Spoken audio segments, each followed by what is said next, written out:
When I came to St. Joseph Catholic Community in 2007, parish ministry was new to me. And for a significant portion of those 3 years, I was making an adjustment. It was a journey of discovery, very much participatory. I was very busy doing a lot, but really learning how to do sacramental and pastoral ministry at a depth and volume also that I had not done before in my years as a priest, certainly. I was ordained in 2001. That celebration took place at St. Joseph Catholic Community. Yes, I was ordained at St. Joseph's to the priesthood. I didn't know that. And I came here in 2007 with about 6 years of ministry as a priest behind me, but not in parish ministry. So during those years, I was making an adjustment to learn how to be a sacramental and pastoral minister in a parish as a priest, how to be a parish priest, basically.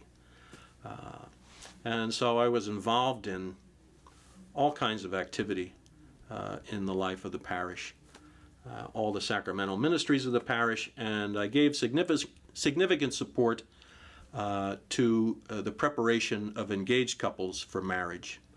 So one of the focuses of my attention was to work with our married couples who were doing ministry to engaged couples and helping them with their pre-cana, their marriage preparation. And I enjoyed that a great deal and came to have a deep respect for the married couples who were doing that ministry and how I saw them really embracing that, wanting to do it well, wanting to be helpful to young engaged couples, wanting to be real with them, and wanting to grow themselves. So that was very impressive to me in my first assignment. The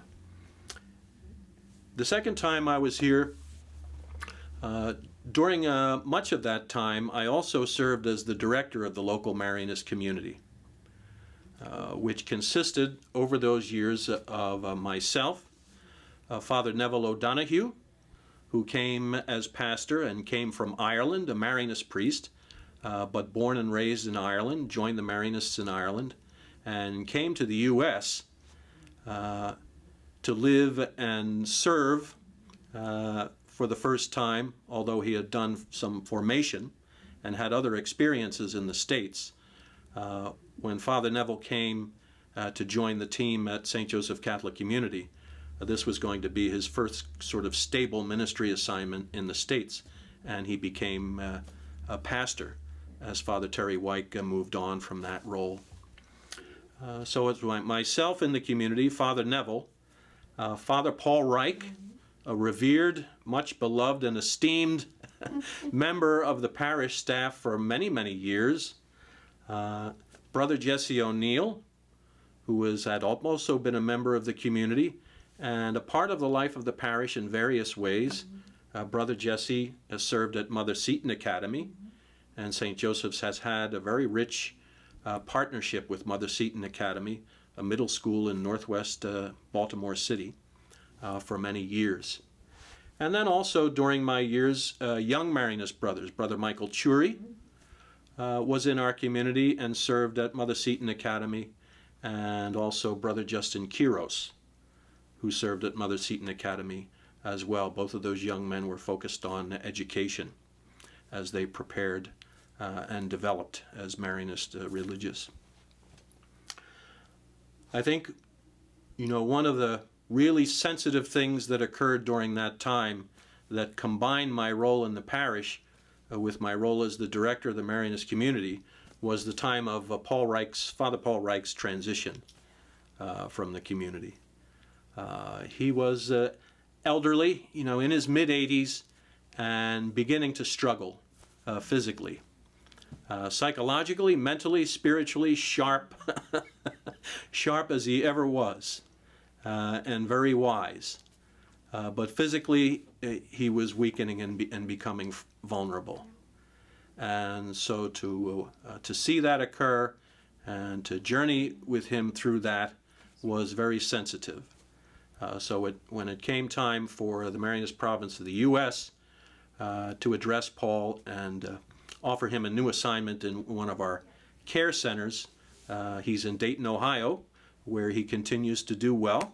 God bless him. That was the culmination of a journey that involved conversation with Paul, in which I experienced really the genuine holiness and struggle of a man of faith and ministry whose life had been completely devoted to the service of the church and the proclamation of the Word of God and ministry to God's children. And I was privileged to help him come to a new place in his life where he was able to begin to let that go and make a change for his own well-being. So that was a profound experience for me during the time of my second assignment. I think also I came to have a great respect for Father Neville O'Donoghue and saw him embracing something new. His role at St. Joseph's after he arrived changed and developed and grew quickly, and he became the pastor of the parish, something very new to him in a place that was new. And for him to be, for him to grow into that role over time, I think has been something that I've observed and helped him with, I think with a great deal of admiration and respect. It hadn't always been easy for him, and some lessons were harder, others easier. And I think what I was able to do to support Father Neville was to provide him with an associate pastor or a collaborator and a brother in this ministry who was able to offer strong support, having had my prior experience and the parish, knowing the parish and having ministered here for those 3 years from 2007 to 2010. When I returned to St. Joseph Catholic Community in 2012, I had the prior 3 years of parish ministry experience here behind me.